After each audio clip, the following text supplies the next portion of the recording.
Добрый день, дорогие друзья! Сегодня в рамках нашей литературной гостиной мы проводим встречу с нашим другом, с нашим земляком, с поэтом Асланом Пагиевым. С ним вместе его друзья у нас в гостях: Тебева Злата, фото-видеооператор, администратор, Ринат Гучмазов, солист ансамбля Фудалтефар, Людмила Санакоева, фотограф, Эдуард Дауров, народный артист, Григорий Габузов, артист циркового жанра, клоун на фоне, и Данил Четин, учащийся школы города Владикавказа. Злата, я раз не сказала,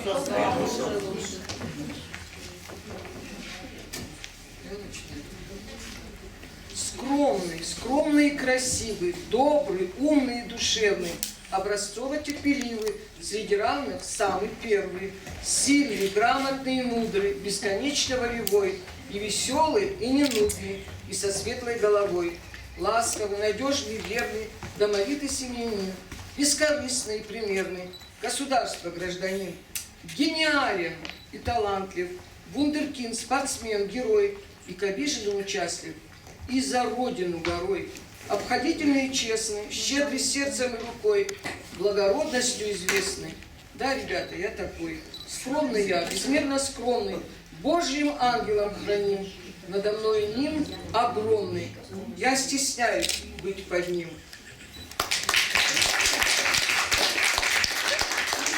Отрывок стихотворения тоже, как нам кажется, характеризующий Аслана. Я побывал на всех страницах мира, меня вели по ним писатели земли, стучась в мой разум, оживляя лиру. Цепь сорвана, распутаны ремни, и я готов идти за ними следом. Пусть память их возрадуется мне, информативным, одержимый бредом, продолжу дело преданных земле.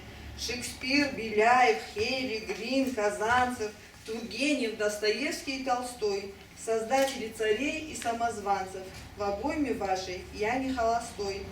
Поэты, классики, волшебные фантасты, Петрарка, Пушкин, Лермонтов, Коста. Я устремляюсь с пылом в вашу касту, не начиная с чистого лица.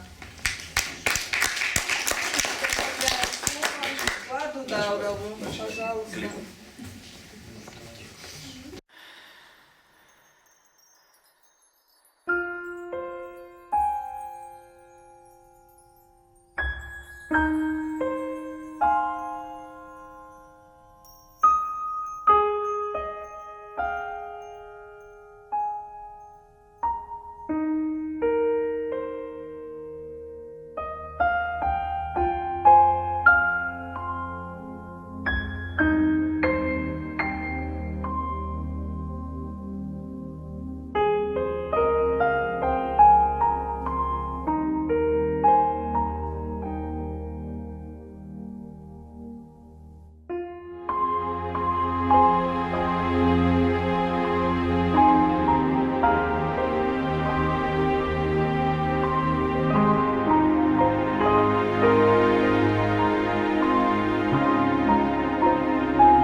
Седина явилась в гости. Здравствуй, друг. Ну вот и я. И, помахивая тростью, молча забралась в меня.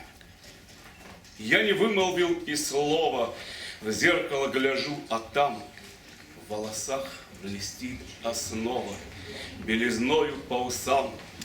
Седина на грудь стекает шелковистой бородой, темный цвет под белым тает.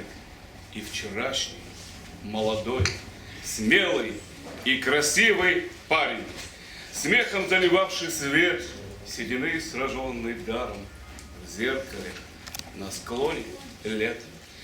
Годы, призраки и тени, помнить сердце, ум не имет.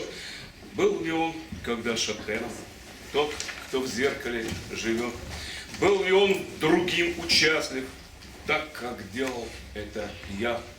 Был ли он безумно счастлив, чувств высоких не тая? Был ли он когда-то в храме, тот, что за зеркальной дверью? Знал ли он отца и маму? Я ли это? Нет, не верю. Добрый день, дорогие друзья. Я, честно говоря, давно не был в Алагире. Здесь сидят мои друзья. Здесь сидят люди, которых я знаю, которых я искренне люблю, искренне уважаю. И хотя, опять говорю, что давно не был, вот каждый раз помню, думаю, вспоминаю. Есть какие-то вещи, которые нас связывают. Мы можем говорить, что я вышел из Алагирского ущелья, из Куртатинского ущелья, из Хомолага, из Ордона. Но понимаем, что между людьми жизнь складывает какие-то нити. И эти нити переплетаются в какие-то очень прочные связи, отношения, когда мы понимаем, выстраиваем годами отношения, что человек, которого ты видишь, а может быть не так часто видишь, для тебя близкий человек, человек, которого ты называя близким, практически называешь своим родственником. Для меня Аслан давно уже близкий человек, в автохважанс хэштагу. В лучшем смысле этого слова. Ой, батка. Вот за то время, что мы ездим из города в город, из села в село и встречаемся с людьми, нам казалось как, что вроде как такое время, что поэзия никому не нужна, о прозе мы вообще молчим. Когда последний раз мы были в Ордоне и 2 часа люди слушали стихи, которые мы им читали, и была тишина, мы поняли, что как бы трудно человеку не было, он остается человеком. И многие из нас, которым достаточно много лет, и у которых давно уже и седина, и раньше, чем у меня у Аслана появилась, мы помним те времена, когда мы можем сказать, что да, тоже было трудно. И мы видели, как наши отцы, деды, бабушки, мамы, как они, человек в любых ситуациях, оказывается, может оставаться человеком добрым, отзывчивым, чутким, любящим. И это то, что позволяет нам не выживать, а именно жить. И люди, которые сегодня приехали вместе с Асланом, потому что мы хожим с Асланом, раз да, они любят его, они уважают этого человека. И когда говорят, что невозможно человека чем-то удивить, оказывается, можно удивить. Оказывается, сегодня, как и всегда, человека можно удивить его человечностью, его способностью чувствовать, переживать, любить, готовностью быть рядом, помогать, радоваться и, если надо, огорчаться вместе с ним. И это самое главное, из чего состоит на самом деле человек. Поэтому мы тут находимся. Поэтому мы с огромным удовольствием читаем стихи Аслана. Я не буду говорить его биографию, в каждом другом населенном пункте я начинал объяснять людям, кто такой к ним приехал. Правда, когда звучали стихи, уже не надо было называть, потому что каждый раз после каждого такого события люди нас долго не отпускали, люди начинали фотографироваться, спрашивать, да, чидер, что нам очень приятно. И получалась какая-то очень хорошая, добрая атмосфера. Я думаю, что люди, которые знают Аслана лучше, чем я, потому что у многих наверняка он на глазах рос, учился, работал. Это человек, который, если почитаешь, получается, по сути, авантюрист. Человек, который в школе мог убежать в шахтах, где-то там искать золотую руду, а потом уехать вообще непонятно куда.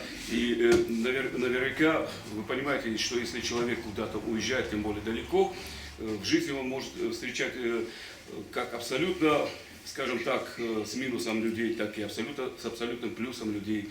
И наверняка он очень много увидел, очень много знает. И тем не менее, мы наверняка вопреки, а может быть благодаря этим знаниям, он остается человеком с очень удивительной улыбкой. Улыбку можно подделать многие, так сказать, мимические состояния человека, но никогда невозможно убежден. Улыбку невозможно подделать, потому что она не обманывает. Потому что улыбаться ведь можно и зло тоже. Но когда человек улыбается так добро, как улыбается, как делает это Аслан, то ты понимаешь, что этот человек, рядом с которым, говорят, можно отвернуться, не боясь за свою спину, что тебя ударят. Это человек, с которым можно жить, можно дружить, можно любить. И я очень рад, что я сегодня присутствую здесь, в лагере, в этой библиотеке. Удивительно. Вот здесь потрясающая аура. Не первый раз я тут нахожусь. Удивительно. Ее создают женщины, которые тут работают. Я хочу вам, конечно, сказать огромное спасибо. Потому что вот эта встреча, это как бы уже созданная, наверняка годами атмосфера, очень хорошая, добрая атмосфера, она вами создается. Вам на лодку, на сарму берет. Мы будем сегодня слушать стихи, которые будут читать разные люди. И когда Аслан говорит, что ну, каждый человек, он поэт, он их написал. И, разумеется, ему кажется, что эти стихи должны звучать так. Но каждый человек, когда он берет текст, он пропускает его через себя, и он в этот момент становится соавтором. И он может читать их совсем по-другому. Поэтому я каждый раз говорю: Аслан, ты не дергайся, ты не того. Мне кажется, это так должно звучать. Человек читает.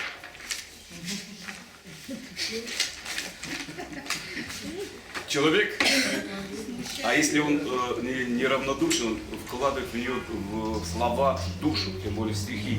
И тогда стихи оживают через видение, через взгляд другого человека. А если этот взгляд добрый, если этот взгляд любящий, то и стихи звучат совсем добро и с отношением, с любовью. Я думаю, что все стихи, все, кто будет сегодня читать, они будут читать с любовью. И я, разумеется, предоставляю слово виновнику сегодняшнего торжества.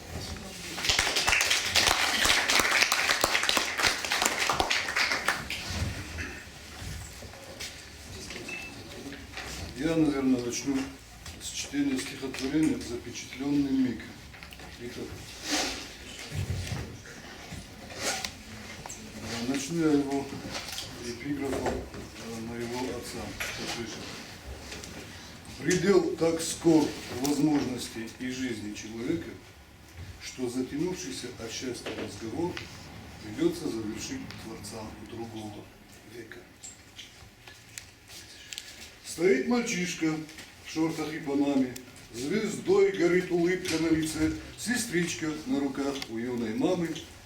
И старший брат, фотограф на прицел берет семью, щелчок, готово фото. Остановлен на бумаге кадром миг, несется жизнь сквозь времени ворота, как без штурвала среди штормов брик. Та девушка с детьми уже старушка. Та девочка, что на руках, всегда. Любимый брат старый, добродушный, мою укрыли голову снега. Но фото держит маму молодою и не дает детишкам постареть. Окутанные давней средою, они все там, и им не постареть. А в жизни все давно никак на фото, уж 40 раз весну сменило лето. Не детские давно мои заботы. Я смотрю на снимок, я ли это?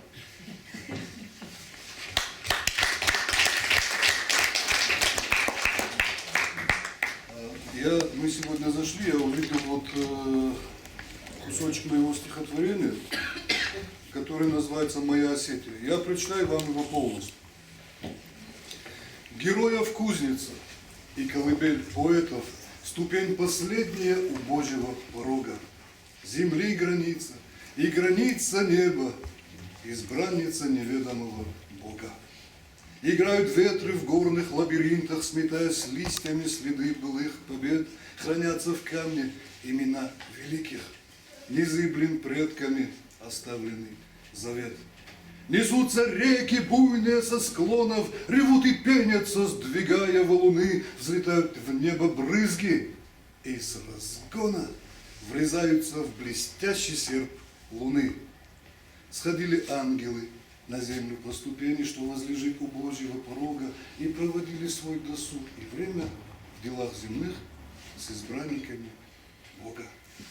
Осетия, мой добрый светлый край, пронизанный насквозь великим духом, живи в веках и бурно расцветай, пусть наполняют землю слухом твой шелест леса, быстрый ветер, рожденный девственной природой, о чести, мудрости, завете и сердце твоего народа.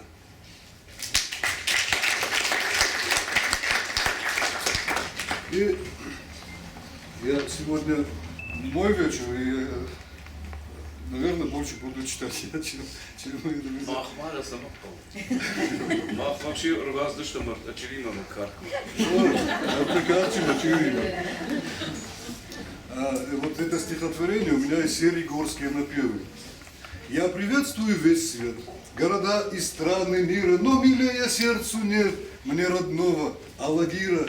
Я родился здесь и рос, зелень, чистая природа, городок волшебных грез, рай под синим небосводом. Есть ли место во вселенной, где не чувствуешь часов и не вырваться из плена нежных запахов лесов? Какофония лягушек, ночью гул ордона слышен, мирный сон детей, старушек. Ночью город сердцем дышит. Утром зацветают краски, шелест листьев, щебет плит, снова птиц, снова окунают в сказку. И прекраснее девиц не отыщешь на планете, а от блеска женских глаз расцветает город летом, радуя и грея нас. А скажите, вы там были?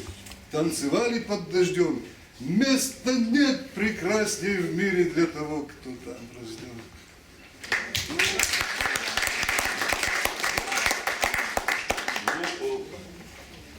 Сразу видно, что человек, это слова Алагир, это стихотворение Алагир, и эти слова мог написать только человек, который так живет, родился и, конечно, так любит свой город. А я хочу представить вам человека, которого я очень люблю, вот когда говорят старшие, молодые.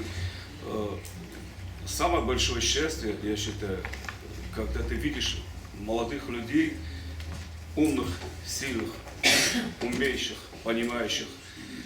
Когда мы говорим, что иногда, когда уже гнали, когда смотришь на многих молодых и говоришь, нет, есть какая-то генетика, есть какая-то связь времен, когда что-то даже незримо, непонятно, каким-то образом передается из тех веков новым поколениям. И человек, которого я сейчас представлю, он как раз воплощает все лучшее, то, что мы говорим, есть в понятии осетина, человека, настоящего друга, Асагирон, конечно, Ренат Гучматов.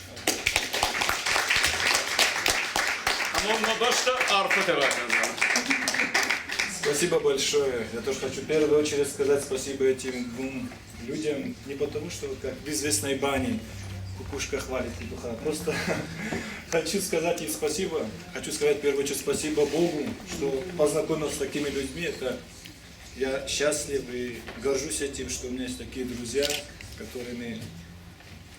которых я могу много чему научиться. Это дорогого стоит. Лужник. Арфа. Накалман ямады чина варже. Чина намае феде код жаде. Ирон ахдавай пуртияв чекаже. Я уде каманишем бахш гаде. Наварже наш фалито ямашаяг. Чина намае хиштаре жарон. Каштарел яжарда. Каман нахшая. Загалзах. Цаммар. Хин амафаджон. Чиварже сад. Еумал маарфа. Каманиш хиштар. Шаби машахаг. Еуман хур як ахфен сталер кафе. Баркадей заглад, хазар, ак. Баларва яравдават жат табакаш, шыршырай жарат, балаштай шефтер. Баркатчым амунд, ахамы ашарат, лаварканат параха сабнефтер.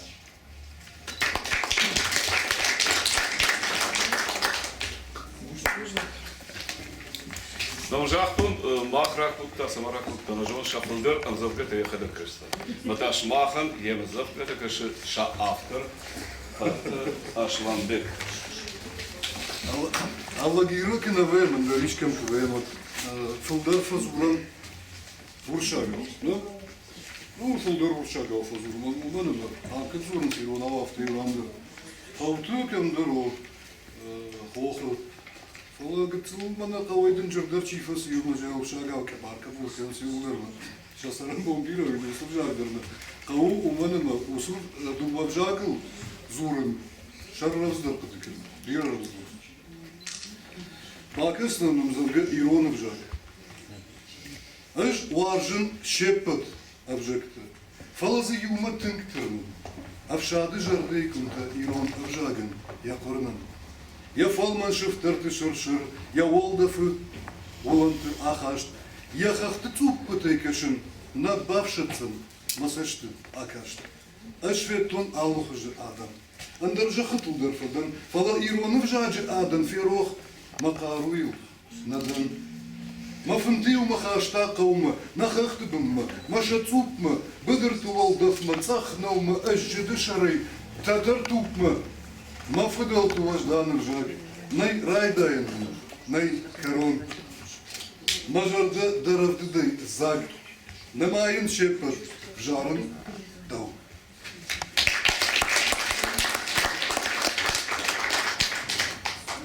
Жарон Фандерн, Макерстен, Жарон Фандерн, Рожмах Оршкадыкен, Гацел Дермак,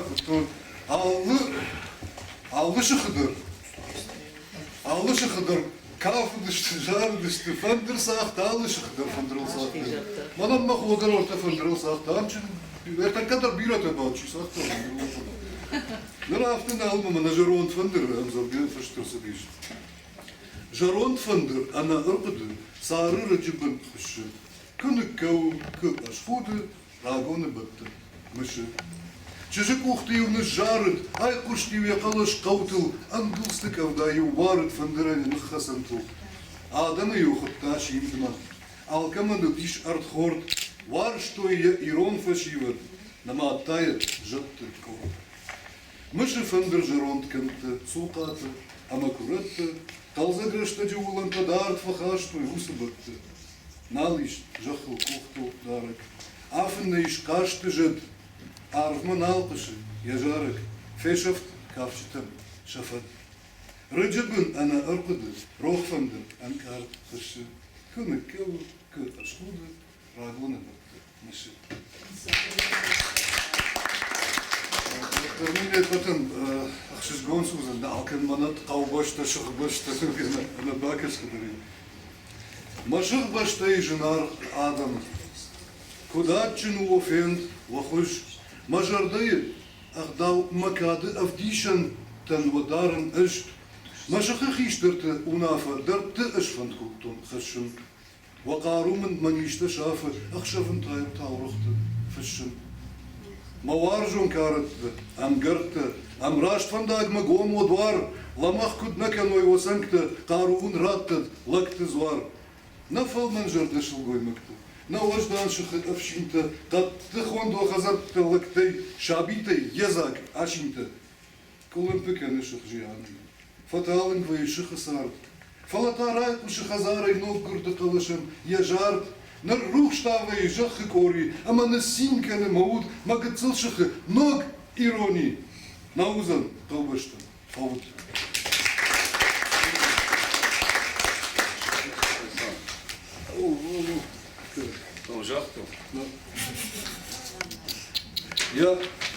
Я прочитаю стихотворение «Растаявший город».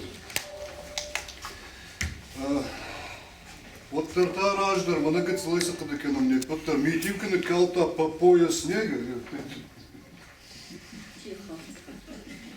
А когда было по пояс снега, мы бегали на коньках, катались на лыжах, а Азмайков потянули на хиравах, там камкабалецной, камзона был. Мирака шоджи-маджи. Раждар, асважрак ахан никому димиту были. Мирака шод митишка ахан никому шарм были. Я не узнал тебя, мой город. Ты не такой, как был вчера. Пробрали дни дожди и холод, навек озябли вечера. Пропал огонь, исчезли лица, с которыми дружил и рос. Под пеплом или жизнь, теплицы, мороз, безжалостный мороз. Я в этом городе родился, встречал рассветы на росе. Мой город радостью светился, смеялось все, смеялись все. Хожу по улицам знакомым, ищу исчезнувших жильцов, и болью перед каждым домом встает знакомое лицо. Здесь жил мой дед, отец и дяди, любимые учителя. Кого любил и с кем не ладил, и те, кто не любил меня. Я дрался здесь, искрил, играл, искрился, и хулиганил ночь и день, гулял и пил. Затем лечился, уплыло счастье. Злая тень укрыла светлые дороги, пропали те, кто был мне дорог. И я в слезах прошу у Бога, верни мне мой любимый город.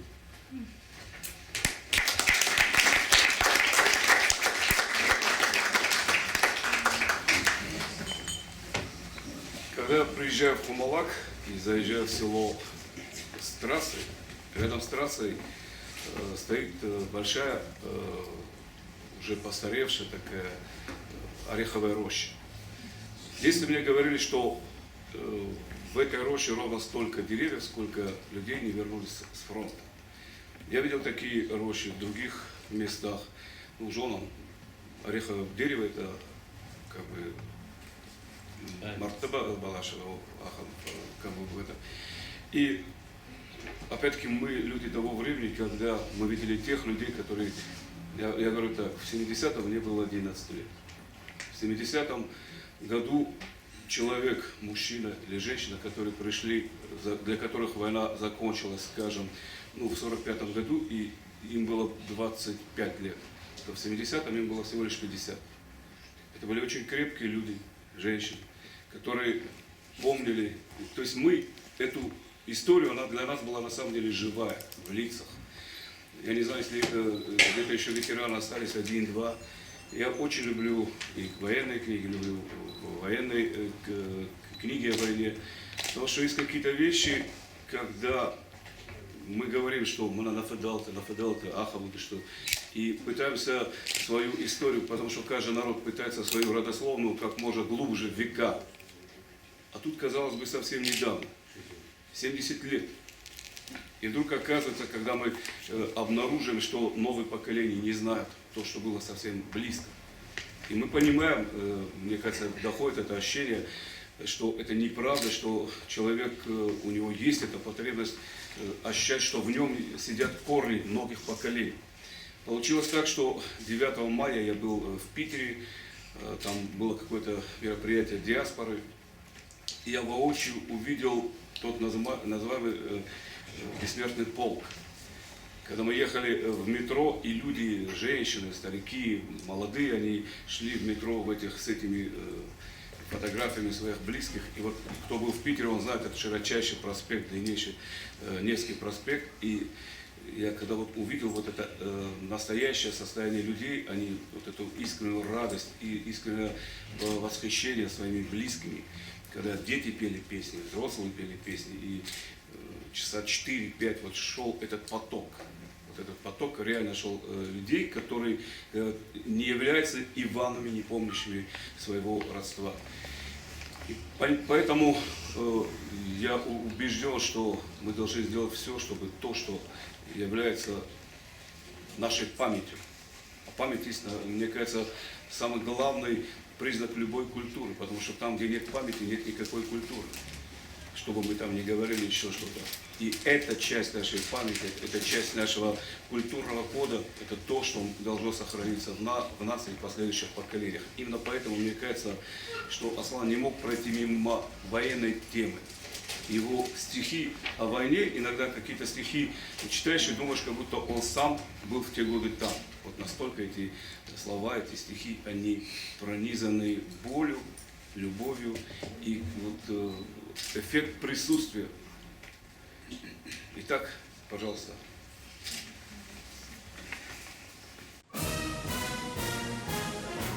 В окошко женщина в наградах.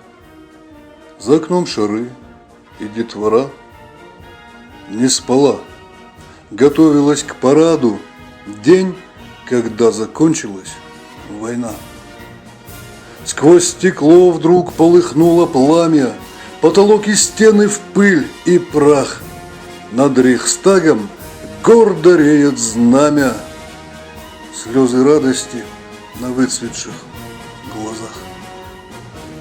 Те, что потеряли кровь и семьи, радостью светились и печалью. Защитили от фашизма землю, а куда вернуться им не знали. Среди них она, совсем девчонка, так же, как и все, не верит в счастью. Слезы по медалям лились звонко, принимая в радости участие. 5 минут назад на поле брани, перемазанная кровью и землей, бинтовала санитарка раны, моя лица раненых слезой. 5 минут назад, а будто вечность, миг один похожим был на год. Хрупкие несли к Берлину плечи многих, кто окончил здесь поход. При параде женщина в коляске нежно гладит слезы ордена. Кровью завоеванная сказка алым кумачом обогрена. Эта женщина живет в Ардоне, и у нас была встреча в Ардоне. Она прикована, понятно, к инвалидной коляске, ее привезли, она была. И, наверное, вот это, говорят, вот живая история. Не знаю, вот люди, которые присутствовали в зале, когда читали эти стихи, они были обращены к ней, и люди стояли. И я говорю, есть у нас очень много хорошего. И неправда, что мы плохие, неправда, что есть в человеке какая-то вот, не знаю, вот внутренняя какая-то пружина, которая не позволяет ему повернуться не туда, куда не надо. И есть понятие ветеран, когда я никогда не забуду, когда я в Москве учился, и была афганская война, и выйдя из станции ВДНХ, я увидел молодого майора, у него была звезда Героя Советского Союза. И вот какое-то, знаете, вот такое какое-то уважение, вот хотелось подойти к человеку, пожать ему руку, сказать ему спасибо. Потому что мы боимся часто патриотическое воспитание, патриотизм, чувство Родины. А без них, я убежден, нельзя ни жить, ни творить, ни быть народом, ни быть просто человеком. Поэтому часть вот этого патриотизма, это, конечно, уважение и любовь к своему прошлому и тому уже небольшому количеству людей, которые еще остались и которых мы называем ветераны. Стихотворение «Ветеран» прочтет Люда Санакорева.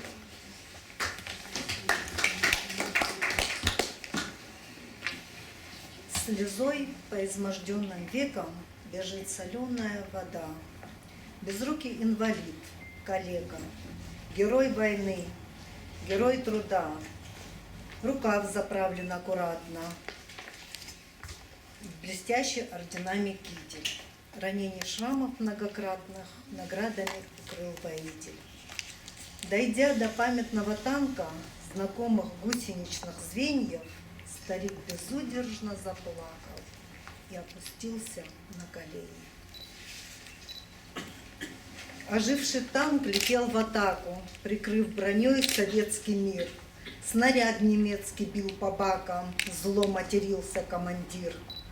По пальцам гусеничных траков прямой наводкой снаряд ударил, а второй по бакам. Живьем товарищи сгорят. Механик потеряет руку. но выживет. И каждый год он в этот день приходит к другу, что, как и он, еще живет.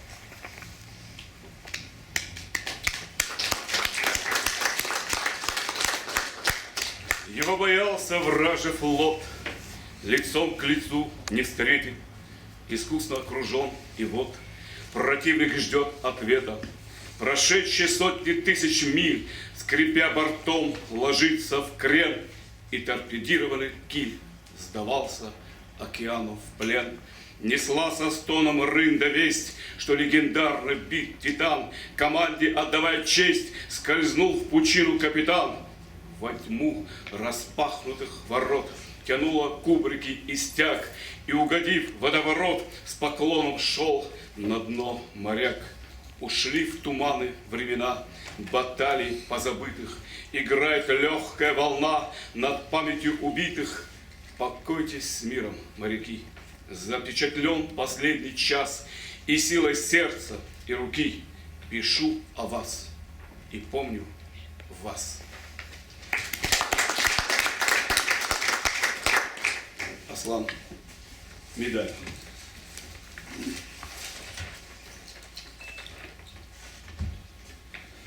Раскинулась ракита над рекой, упрятав с ней тайну под водой. Медаль давно обретшего покой, исчезнувшего без вести героя. Десятки лет, толкаемой водой, она катилась к берегу родному, с известием, наполненным бедой, и доплыла, врастая в берег Дона. А над ракитой старая изба, откуда уходил мужчина в бой, балясин почерневшая резьба, слетели ставни, окон взгляд слепой. Его здесь ждали долгие года, больной отец и матушка с сестрой. Несла им весть железную вода, но слишком долго, дом теперь пустой. Ушел отец, за ним усохла мать. Сестра в печали скоротала век, навеки вечные их отправляя спать, похоронил их добрый человек. А здесь, недалеко от их могилок, медалька под ракитою лежит. Последние весточки о брате и о сыне, о том, что он сразился и убит.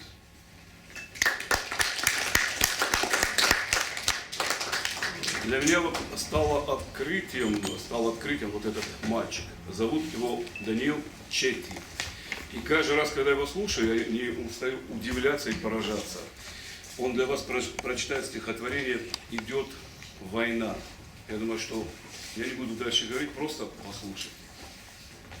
Идет война. В ауле гордом, на коленях стоя, покрыта черной косынкой голова, пред старцем пала ниц.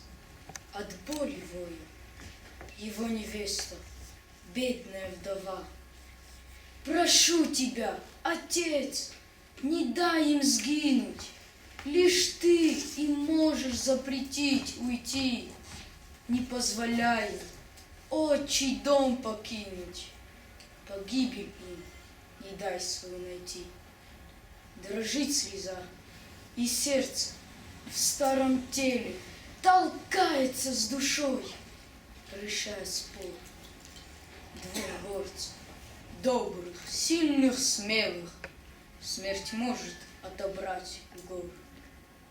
Пришла вчера на сына похоронка, и оборвалось сердце старика. Снял со стены оружие, винтовку, не держит ослабевшая рука. Борьба внутри, невестку, жалко внуков. Он приподнял ее, в глаза и заглянул. Убил в груди волнение и муку. Вставай, невестка, не позорь аул. Ступайте, дети, и свершите месть. Вас породившие не посрамите горы, не уроните в битве дух и честь. А если смерть, то смело и достойно. Смотрите ей с улыбкой бравой, умрите храбро и покройтесь славой. Сражались храбро, первыми в атаку. Всех за собой увлекали братья, врага за родину свою. Нещадно били, отважных братьев все в полку любили.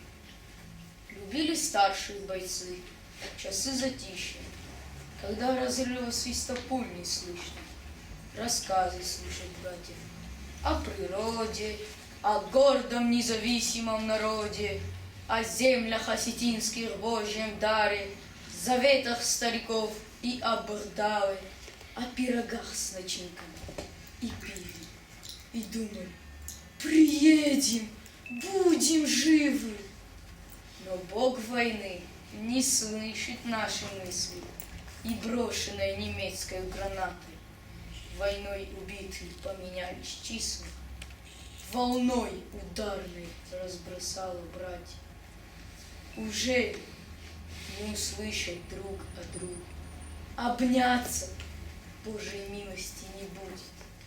Заплачет от соседей дед в сторонке, когда придут на внуков похоронки. Не выдержит у матери сердечко на дне Ордона бурного местечка. Себе она, не выдержав, найдет. Стучится смерть в дома, война идет.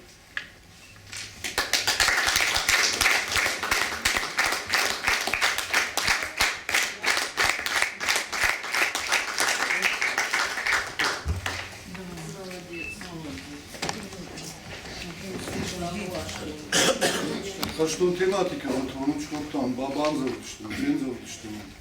İrısa şıkhina, ben zavutuştum. Haştır hatsı, zuruma admış abi. Aş savun, nay hazar badan, aş savun, ama salın mana jattışa khılжnagiş, madaltın kuşu şaşav kavun, odmatımam ma ankalmakış. Uman manı yartay, oy mahaş. Asad lopu, jahhushka defeshef. Налы фензан жарон федесышт, шауж наган тагдыр саузан ешев, далвы хазарты, арагонутты, хашт. Юбнаты фараждгай, садышты. Карштоха факалтой ирытук, сашигай хлыс феделты, дышты. Чинышат санжарон мадан шук. Шаудара шрахкатана тауты, хахта арвай хаун фанд канынс. Фештадышты бурыжгац ахнауты, датта хахтам жилумма. Tırnınız, çize fonza feşofta, çi avdı. Biratın nıkhışı dişşa ag, fıda boyna galat malat basit sağdı, kaf ve hoy rivul yavarag. Sallap boydan arbayışta kırdık, salsıdı arbak otta fıdiş, sal ışkıdı akutta dejardı, saltıdı damagarut fasiş.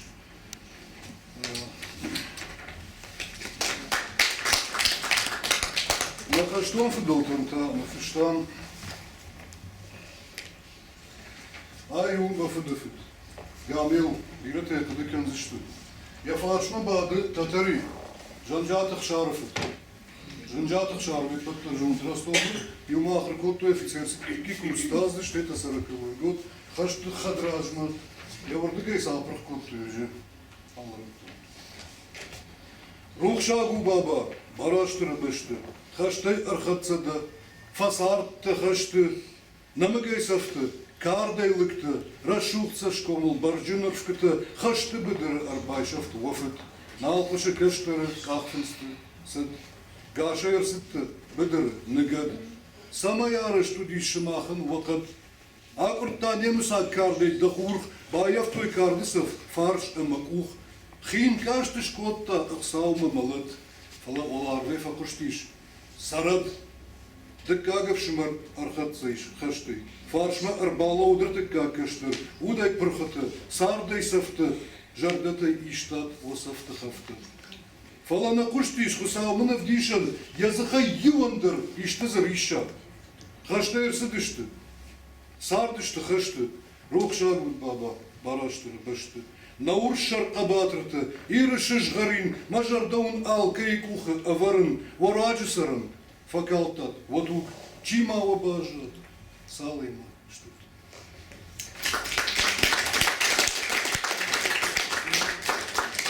И вот, наверное, оконцовка нашего вот этого блока сегодняшнего будет праздник Победы 9 мая.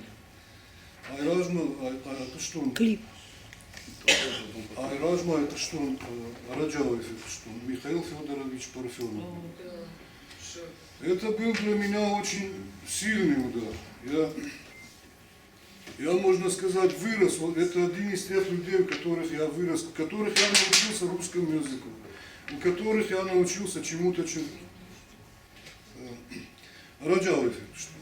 И вот праздник Победы 9 мая я сегодня решил прочитать вот, в память Михаила Федоровича Парфенова.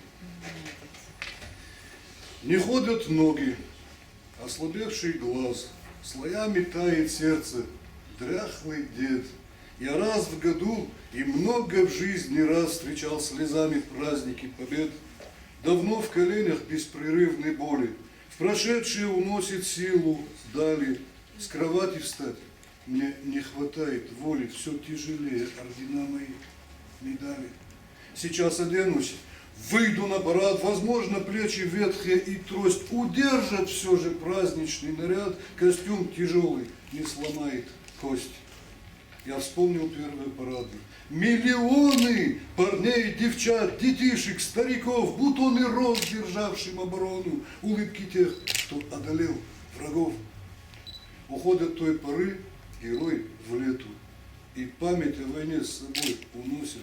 Все меньше нас на праздники Победы, и в прошлый раз нас было только 8. Заныл у сердца, холодя осколок, я пошатнулся и упал без сил на старый, как и я, потертый войлок. 9. Ну вот и победил.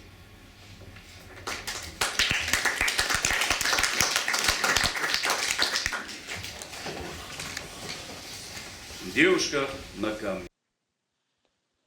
Сознанием запечатленный холст. Владикавказ взирает на луну, бурлящий терек под китайский мост несет свою могучую волну. Чуть ниже, по течению реки, на берегу валун лежит огромный. Творение невидимой руки, семиравнинный отпрыск горный. Природой чудно выбиты ступени, воссоздают в уме карандаши, два сердца на вершине камня пели, смеялись две влюбленные души. Сияли звезды, и ярился терек. Он призывал в свидетели луну. Увлек мужчина девушку на берег, и здесь она доверилась ему. Война не пощадила их и многих.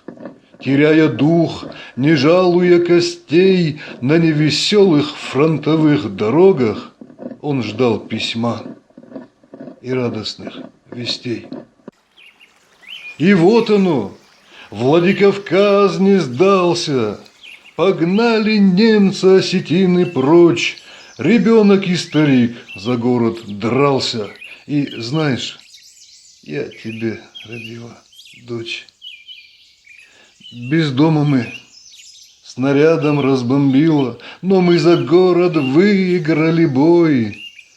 Когда ты возвратишься, мой любимый, у камня мы увидимся с тобой. Счастливый день, мужчина улыбнулся, израненный рукой уперся в кочку и, прошептав «Прости, что не вернулся», гранату бросил за тебя и дочку. Старушка, положив цветок на камень, рукою гладит странные ступени. Тревожит сердце раненая память, сидят, обнявшись на вершине тени. Владикавказ под лунною звездою несется терек под мостом китайским. Седая женщина промокшая слезою, стоит и ждет обещанного счастья.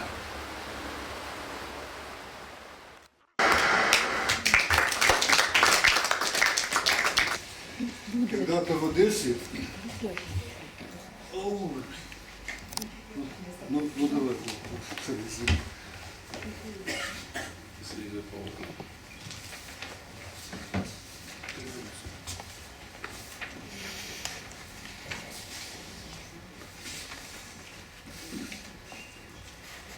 Слезой по окнам. Вчерашний день слезой стучится в окна. Рыдает сердце, не вернуть тебя. Разрушенные дорожные полотна, те, по которым шла я, не любя. Ты не решился волею отдата, когда любовь твоя была чиста. Честь сохраняя названного брата, убил любовь, назвав меня сестра. И вот теперь слезой твоей по окнам стучится дождь, тоски твоей и грусти, и по моим обидам, щекам мокрым, и память болью держит, не отпустит.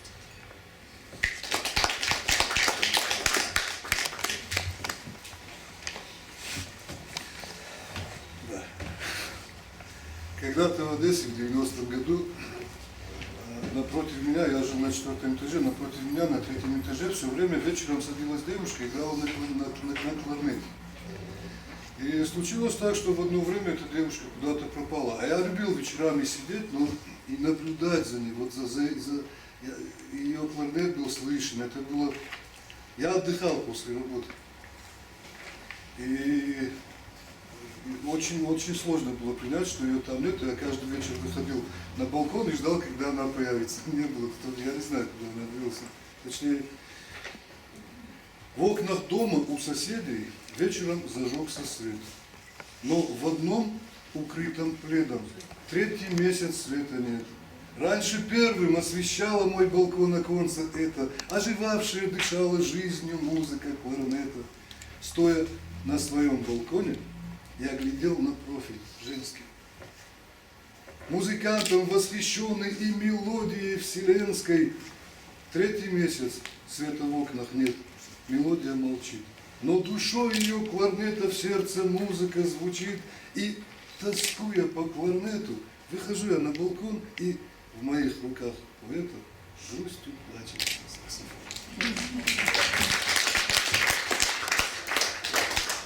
3 месяца назад женился Ренат Кучмазов. И вот из раза в раз он с огромным удовольствием читает стихотворение «Она стелила мне постель».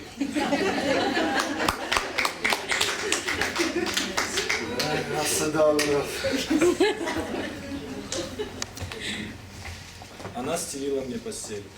Она являлась по ночам, легко паря над полом, услада раненым очам, бальзам сердечной боли. Она стелила мне постель, дарила жизни ласку, и красок нежных акварель мне рисовала сказку. Струилась дождиком весна и оживляла тело. Свобода радугу несла и облаками пела. Она была не божеством, но ангел был ей другом, беззвучным утром миражом, а ночью мне супругой. Воруя на заре покой, последним поцелуем касалась нежной губой и звонким «Аллилуйя».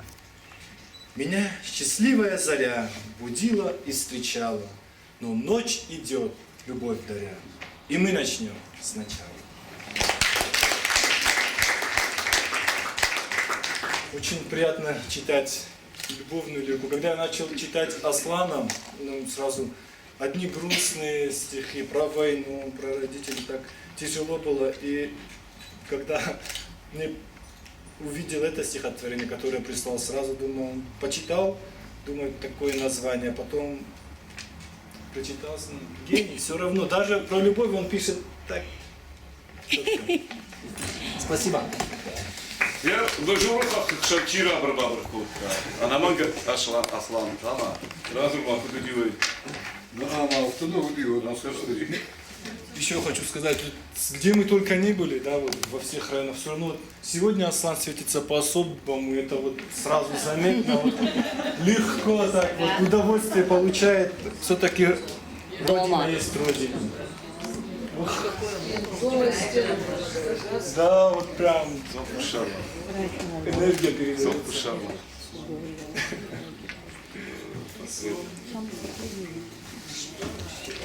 Таптықшан мажуры. Унгмарахыштан мадвары. Мит казахиба фатох. Ашгалын сваларвы армайты фылты. Амбаржынс хох. Ардон я уланта тулы. Ихай нехканы ярил. Артыфты такалы хурма митонты фылты. Карил. Дымгамын макушы зуры. Хахты шифтар тамаржга феттон амундыш. Мажуры. Я фадылсы танфышга. Каштан ярашуг митан, мажардыма тынк фасыд. Разык тоны абон митан. Митам кашымна фасырд. Равздар мерт хорд, малау джихай, анатулга дурна да. Арых канзан важал ихай, шулгой маджи карм жарды. Асад такуттон мабахы, митма акар коттон маунд. Фатау мажурма фатахын, расахшон, якухай амунд.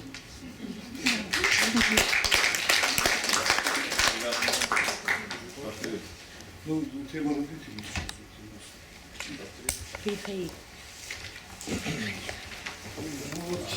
Это как раз то произведение, Аслан, которое я первое прочитал, от которого очень долго не мог отойти. Так получилось, что близко мне это, к сожалению, произведение. Портрет. На столике моем стоит портрет.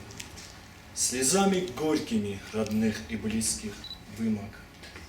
И кажется, что шепчет, смерти нет, от времени увядший фотоснимок. Так тяжко без тебя, отец, болею. Что без тебя я, без твоих железных рук, как сокрушаюсь об ошибках и жалею. Ушел из жизни самый близкий друг. Я так и не успел сказать спасибо, и не сказал последнее прости. Свежи цветы, но срезаны, не живы, им на твоей могиле не цвести. Я рад, ты не услышишь стонов сына, как воет он от боли и кричит, как тонет в море слез, в тумане дымном ребенок твой, родившийся в ночи. Звездою яркою ты прогорел на небе, звезда, любя родных, друзей, весь белый свет, делясь с людьми куском последним хлеба, на ослепительный, меняя черный цвет. Я нависал над рамкою портретной, клубами надо мной табачный дым. Забвение памяти твоей не будет светлым. Ты будешь жить, пока живет твой сын. Пусть был не лучше всех, не ангел и не Бог, но жил он на земле, и он любил, как мог.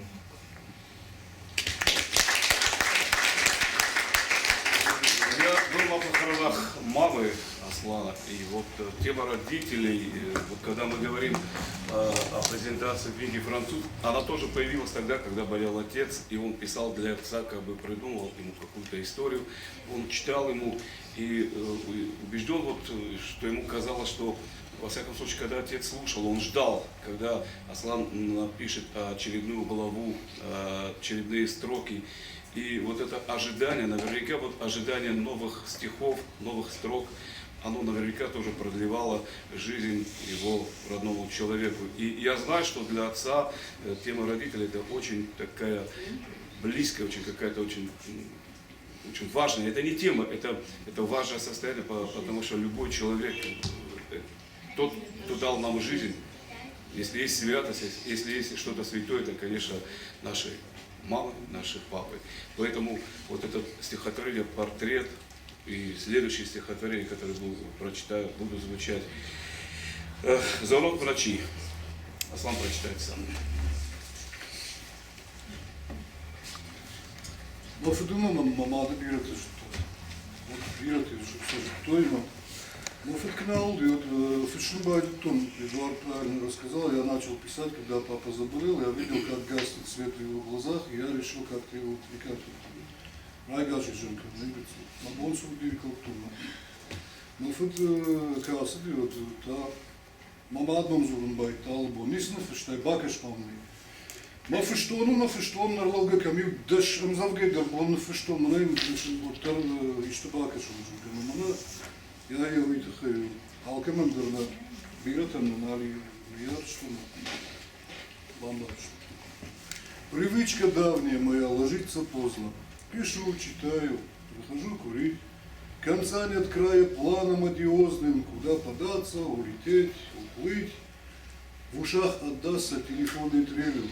Рука привычно тянется в карман моменты прожитого. Звуки, лики, тени. Привет из прошлого. Иллюзия. Обман. Ты знаешь, в это время звонит мама, ей 70. Твоя больная мать расскажет, как ей больно, как устала. Попросит что-то на ночь прочитать. И я читал и капитана Брука, француза, о царе и гордом князе. Летели в ночь голосовые звуки, баюкая ее по громкой связи. Я сочинял по 5, по 6 творений и розами бросал к ее ногам. И на ладье моих стихотворений пристала мама к вечным берегам. И я пишу. Пишу в надежде снова услышать, почитай мне что-нибудь. И каждой ночью, где-то в 1:30, слеза обиды падает на грудь.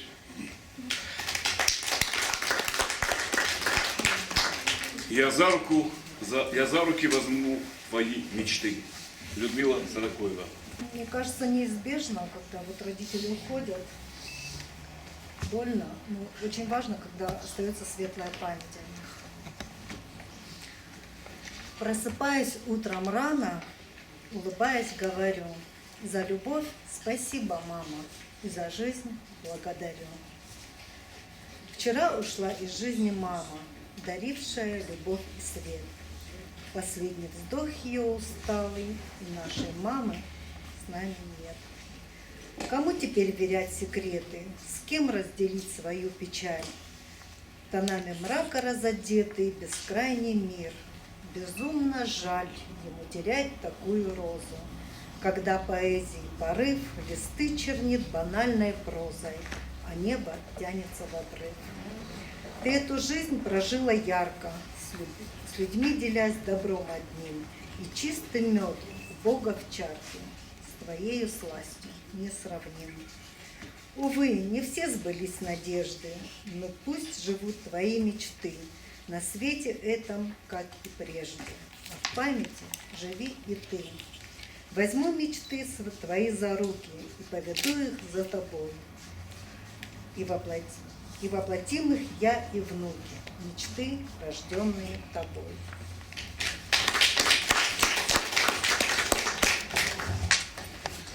Вот этим стихотворением, наверное, мы закончим блог о родителях. Бираш, тем бираш. Очень много стихотворений написано на эту тему, но нам время не позволяет, и работа людям много не позволяет. Поэтому как мне вернуть вам молодость и силу? Наполнить юностью и кровью ваши жилы? Она звонила часто, просто так, без повода. И это раздражало. И я, болван, законченный дурак, так мало пообщался с милой мамой. В погоне за рублем, в пылу работы всегда мешали мамины заботы. И я, бросая трубку, говорю: перезвоню. Ну так и не звоню. В кругу застольном, в яростных утехах звонок от мамы создавал помехи. Сейчас перезвоню, я говорю. Забывал. И не перезвоню. на сердце пусто. Холод леденящий и от обиды на себя меня трясет. Звоните, говорите с мамой чаще, пока не поздно выскажите все. Я засыпаю, часто вижу сон. Отец рукою машет: догони! И, надрываясь, плачет телефон. И мама шепчет: сын, перезвони.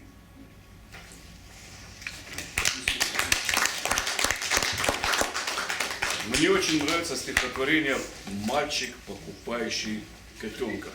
И особенно оно мне нравится в исполнении мальчика Данила Четника.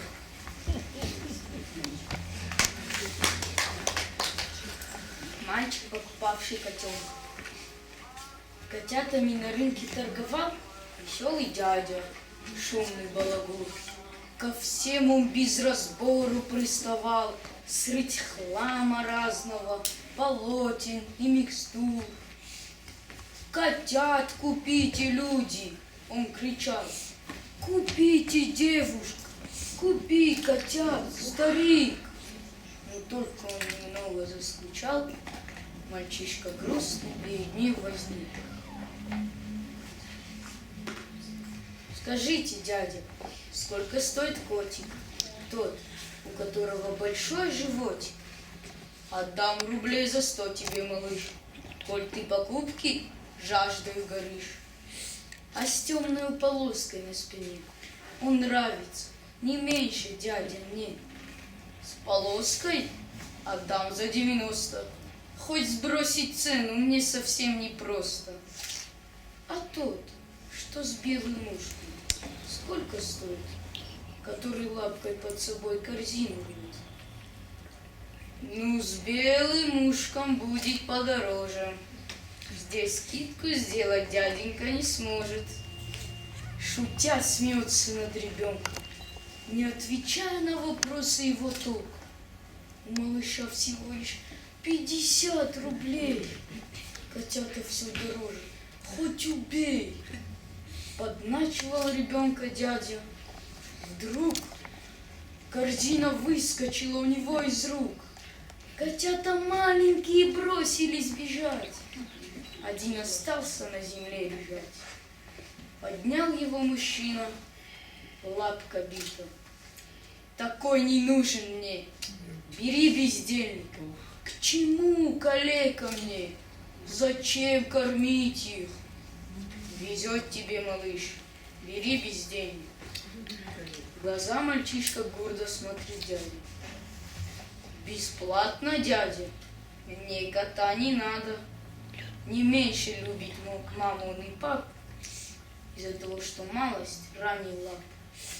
И стоит он не меньше, чем другие. Для мамы все котята дорогие. Сейчас я папу приведу к вам, дядя, и он вам за котеночка заплатит. Я здесь, сынок, я от тебя не скрою. Стою давно за твоей спиной. 200 вот, отдай продавцу. Малыш отдал, в слезах прильнув к отцу. Уткнувшись в папину штанину, мальчик плакал. Ведь я такой же, как другие, правда, папа?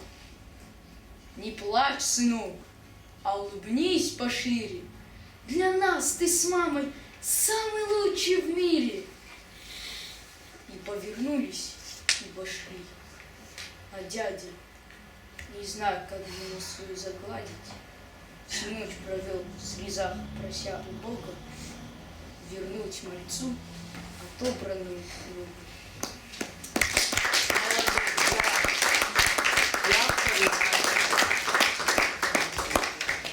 Уже который раз слушай, вот сидишь, представляешь эту картину и невольно, так сказать, нет, отскупая мужская слеза, нет, прошибет человека.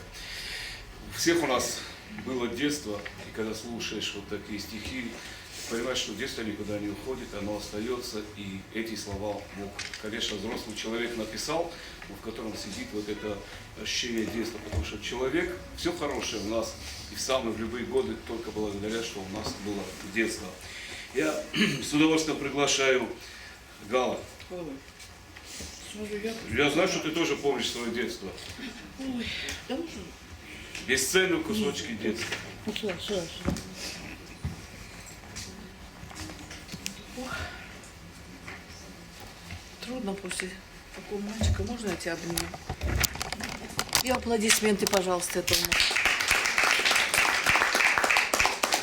И автору.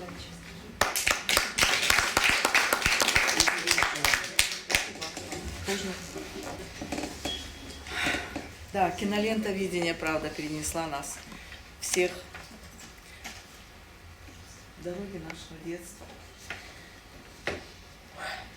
С ресниц вода и увлажнила щеки, ладони мокрые сжимают полотенце. Я вспоминаю школьные уроки, и маленьким ребенком плачет сердце. Ваш образ в нем запечатлен навечно. Пока дышу, вы будете со мною. Люблю вас, безгранично человечных учителей, подаренных землею. Я не хочу терять вас, это больно. Цвета земли становятся бледнее. Готов всю жизнь сидеть за партой школьной, чтоб вы жили вечно, не старея. Я вас люблю, и грудь исходит криком, пытаясь достучаться до небес. И ищет разум в кодексе великом незримую лазейку для чудес. Мои друзья, мои кусочки детства старее покидают этот свет. И все слабее раненое сердце. И средства от болезни этой нет.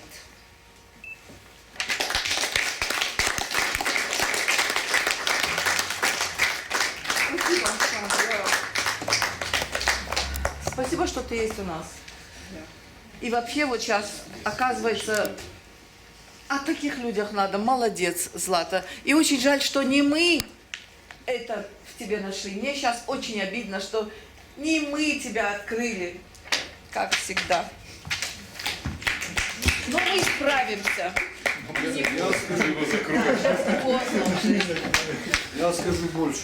Ой, 2,5 года назад газету «Заря» просили хотя бы строчку выпустить. А Алрандер во всех газетах, во всех телевидениях, по всей России читают, в газетах выпускают. Курск, это наши еще строчки нет. Меня ребята спрашивают, ты что книгу написал? И меня так спрашивают 2,5 года. В детство убегающие слезы. 46. И молодой, и старый. Сколько зорь осталось за спиной, пионеры в галстуках алых, комсомольцы гордые страной.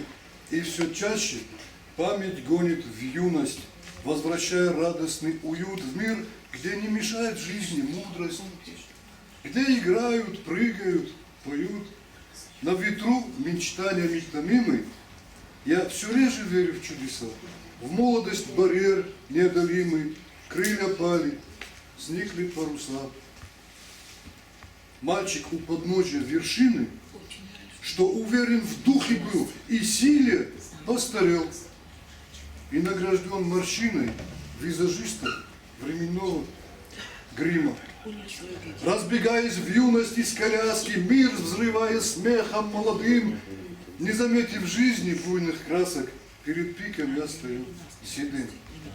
Я дошел, передо мной горою жизни драгоценные наряды, сам же ничего теперь не стоит, потеряв всех тех, что были рядом.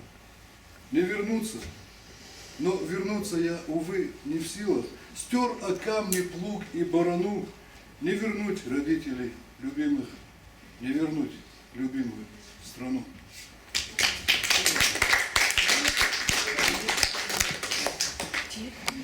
хатах шумакерунда, ясы рамзурги. Сардов она колхейну. Если можно, да? Что это? Харжбон машаби ираштык, мапурти, амасав ворак. Маражгаут, ама аштык, ма ашты, хуры, синай, зак. Харжбон ма арыгон батты, ма звонах сары был хышы. Ма варжон клашон амгырты, ама урочыты фышын. Харжбон лапуладжы ашты, ма жарда его жаврады, ма жарон шыхакты харшты, харжбон, мама, амамафыр. Агашман сумаладжибон, аргом лаувыда сурылык, подык аттых, алков марон, мабототыны бат жымык, анткалмы кыш жарон дымай, давандар рацным, махаш, манан давай фализам, дай. Посаунда, анткалмы кыш.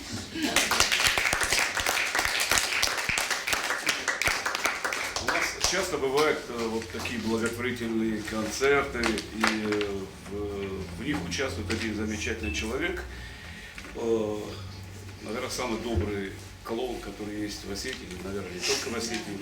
Год назад ребята ездили в Южную Осетию, и в больнице лежала девочка, она была в коме, и к ней подошел клоун, и, наверное, час он ее как бы развлекал, и, казалось, никаких признаков жизни не было.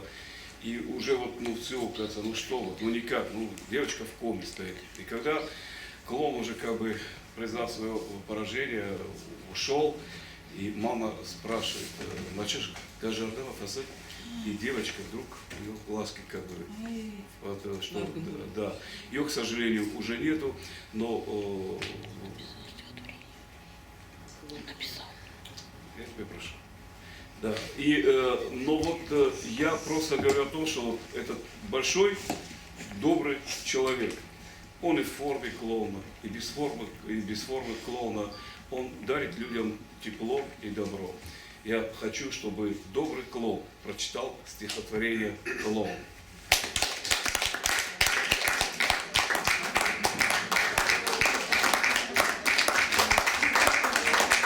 Арена цирка. Свет софитов ярких, прожектора, как тысячи огней. Давай-ка вниз, сынок, здесь слишком жарко, внизу прохладней будет и видней.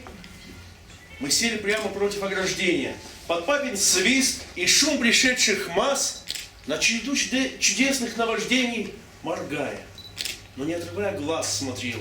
И в глубине души ребенка цвели букеты счастья и добра. Играла музыка, клинча легко и звонко на тоненьких волокнах серебра. Мне захотелось стать эквилибристом, летать под куполом, как птица над лесами.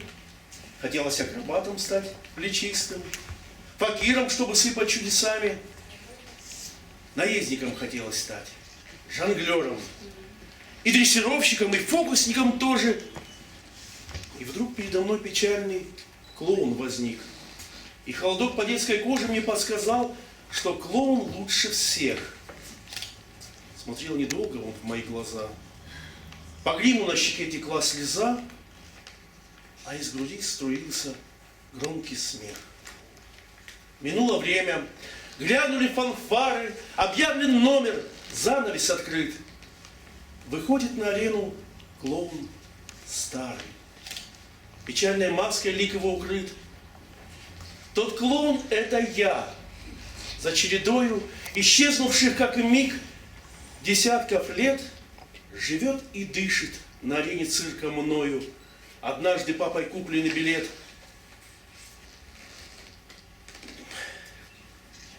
И вдруг у ограждения напротив увидел я мальца с горящим взглядом. Из памяти глубин водовороты мне вынесли момент, где с папой рядом сидели мы на том же самом месте, когда я встретил клоуна глаза. И из груди струилась тихо песня, а по щеке ползла предательская слеза. Вот специально для Григория Гапузов, специально для него Аслан написал стихотворение «Скромный и великий Гриша». Вот его уже прочитали?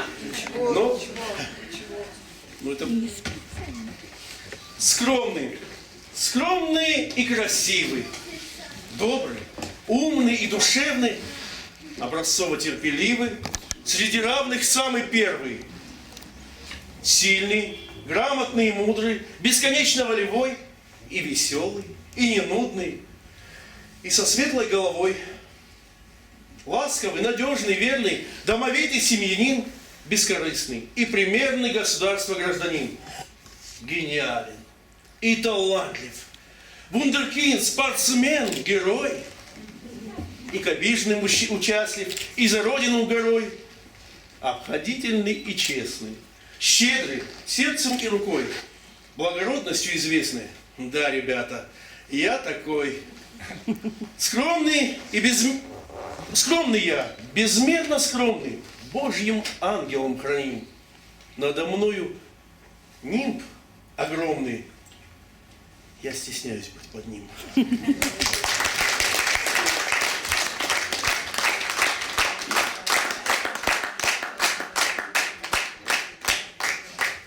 Свой чисти растишите. А? Вот. Это вот как бы... Мне понравилось. Да, ну вот опять-таки вот посвящу Аслану стихотворение. Но это не я, не мои стихи, это стихи Сергея Столова. Ну, они как бы характеризуют его вот этим стихотворением. В мире по-разному можно жить. В горе можно и в радости. Вовремя есть и вовремя пить. Вовремя делать гадости. А можно и так, на рассвете встать и, помышляя о чуде, рукой обожженной солнце достать и подарить его людям.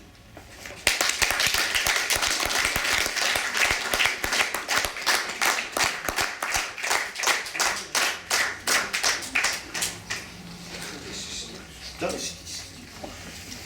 У меня Рита Досарабовира. У меня с Ритой Бутаевой буквально вот позавчера состоялся разговор на тему, каким должен быть поэт. Я себя поэтом никогда, Рита, не считал, никогда и не считаю до сих пор, потому что Пушкин был поэтом, он вышел на дуэль, он хотел убить человека. Лермонтов был поэтом, он вышел на дуэль, хотел убить человека. Какие бы они великие ни были. Я знаю, Моцарт отравил Сальери. То есть это, если поэт это человек, который завидует другим людям или готов убить другого человека, то я не поэт, мне это не надо. Я врач, как был, так и останусь. Но если уж человек себя считает поэтом, я считаю, что поэтом нашего времени, допустим, были Тальков, Цой, они высказывали, они говорили правду, их за это убили. Ишмахам-то ночь, да так Кадарич. Но основная масса тех, кто пишет стихи, написать про любовь прекрасно. Написать про мышь, которая забирается куда-то в угол, там, допустим, что-то украсть, там, мухозек, тоже. Но написать про жизнь, о том, что происходит. Вот почему люди этого боятся. У нас был разговор, да? Командар Фудмибаку той, командаре Шувалона Ашкафтой, Адавтой, поэтом, Шпадене, Котахаштун, командаре Хамартой, Дунез это происходит, Канафала и Вулдарнах, и Кабакам, Канумак, Бамбахша.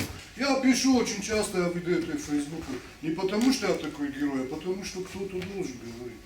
Кто-то должен давать надежду остальным людям, да, и когда вот все, молодцы поэты, и вот я про это написал. Какой же ты поэт, дружок, не зная слова Божьего? Про сахар пишешь, пирожок, пустой и порожнее. Ты думаешь, что написать красиво это важно? Ты должен жить и полыхать отважнее отважного. Ты должен жизнь любить, как Бог, понять в беду попавшего. Твой успокоить должен слог врага и потерявшего. Несправедливость, ты молчишь. Кого-то бьют, ты спрятался. Какой же ты поэт? Ты мышь, хоть ты и напечатался. И если в сердце боли нет за свой народ и родину, прости, дружок, ты не поэт, а жалкая пародия. Вот.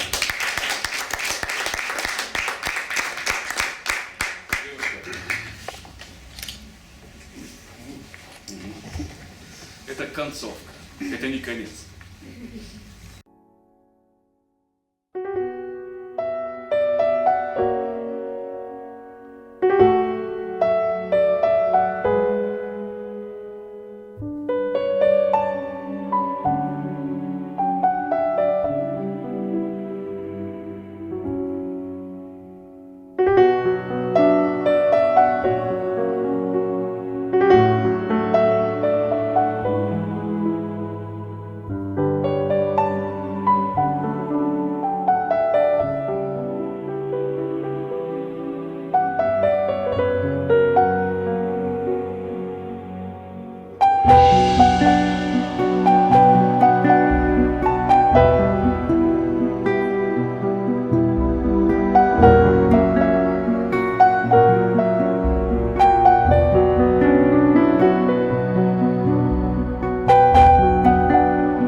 или как Аслан, если есть такие ребята, как Даниил, если есть мы друг у друга, я думаю, что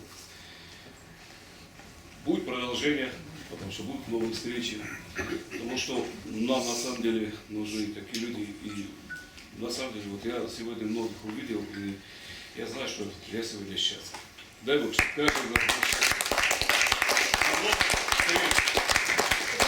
Да, конечно. Я извиняюсь. Я что хочу сказать, когда меня сюда пригласили, я не ожидала, что встречу вас. А знаете, с Валентиной мы были подружки. Кашбек, я вот спрашиваю, Жан, вот сестру, я ее увидела, я просто с ней поздоровалась. Кашбек Чиужа, вот куштаж, молодой чин заявтам и маквашта, кашабичиш данжака. Вот дыма хода жага, и он всю жизнь на меня смотрел таким взглядом. Вот, месайт хайжаган. Сардия вторая садишма, он любил жизнь, он был веселый, я его так хорошо знаю, Кашбеджит Канижето. Варшта Калзакзинат, ансамбль тетам стан, кавч тетам, и он всегда партийный что-то на кота, и он всегда помогал нам добывать, значит, доставать эти абати, постоянно, дорожка тета. Вот. И я вот раз один так получилось по жизни, что я попала на работу в интернат. А там я Вале рассказываю, познакомились, как начала работать, Валентина же, ты же, хозяйка даже, мадам Кашбек. Не может быть, Жага. И с тех пор мы с ней были сильно дружили, сильно. Жохи мадан Кашбек уже речен кубёдрен вашим шифтан. Да, свидетельница, вот так, я Валентина им откуда-ж там, но я никогда от них не слышала, что у них такой Валентина никожах там, она не автомолокой, талантливая, яхам талант тоже, вот. Она была очень скромная женщина, вы похожи на него. Я сильно, даже движением, я ее вообще, мы с ней дружили сильно. Саон Бужнак, Кейнен Дайой, Аргева, что мы, Ирона гордится, как Джамон. Шарштрусна. Давай.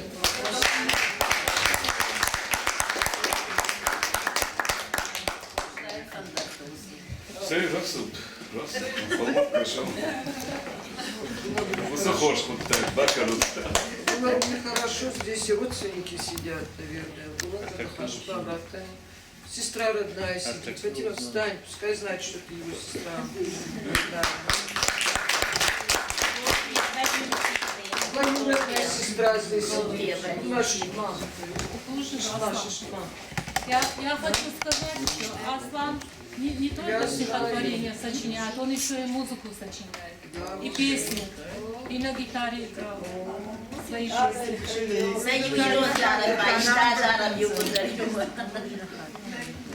Тимур, ты там спрятался, встань-ка, это тоже его двоюродный брат. Он на деда, портрет деда, вот сейчас дедушку показывали.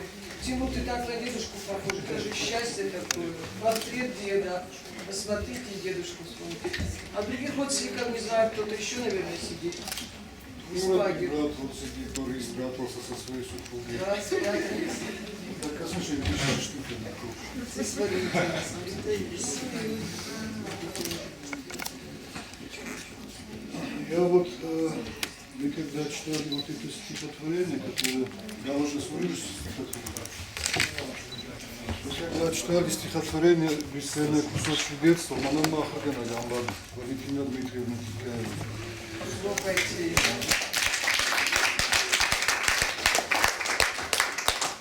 Шагал, фишин, зурын, саштейт тамакешин, я ходы гортелочки тыдар, фаламан саштейт тамакешин, шахры коктаю, садыну. Бирамын, но да ахргана гнаил шатты, на кому фалай жона, на жахаш даржон, чини спаси асади. Штырбужный, решал вам бил.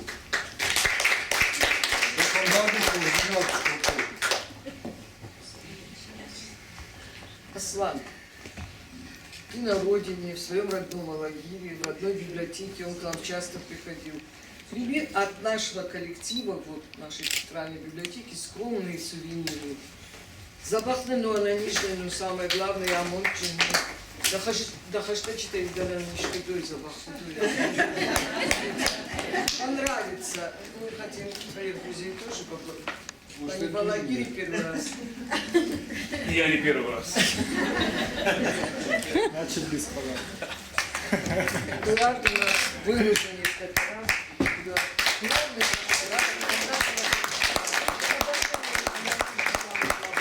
соответственно, вот начинай. Пишите там только добрые, хорошие вести свои записные. Я очень благодарен работникам библиотеки. Пожалуй, на штурмужнику. А вон наш мамы,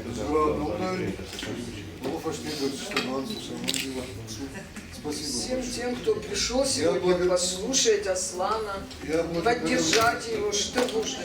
Райман Аббасович, мы всегда вам рады, ждем вас всегда у нас. Спасибо вам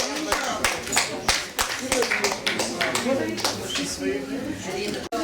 Я думаю, нет, не знаю родственников, пожалуйста. Мы не родственники, мы просто администрации. Нам очень приятно. И я думаю, что не только от имени администрации, но от жителей Алагирского района и жителей города Алагира благодарны вашему творчеству. Ну, вам хорошо.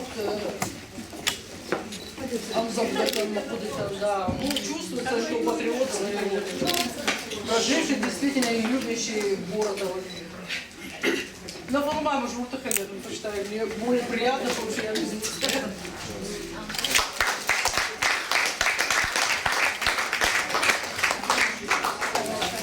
Ramon Iraspan'da yakam Jaхон tane kuafıldır. Orada sarkta uzan sonda na fashi da držon da uzıştıvatsa. Sen jonda možda dezavda tam çiba kuşa. Odun biraz da tabajon ştına. Şamada da şafada da fulgar varz işte. Ma şagorat da mana da kitte. Alagir takhşiş. Belki fişişimiz rahmet yaptığında sana.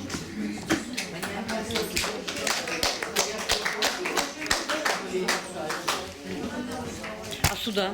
А сюда? Илина, поднимите. Подожди. С родственниками совсем не Отойди!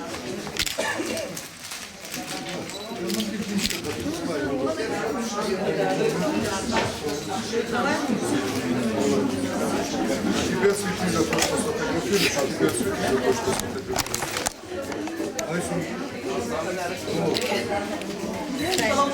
Хунтанфышин. О, да.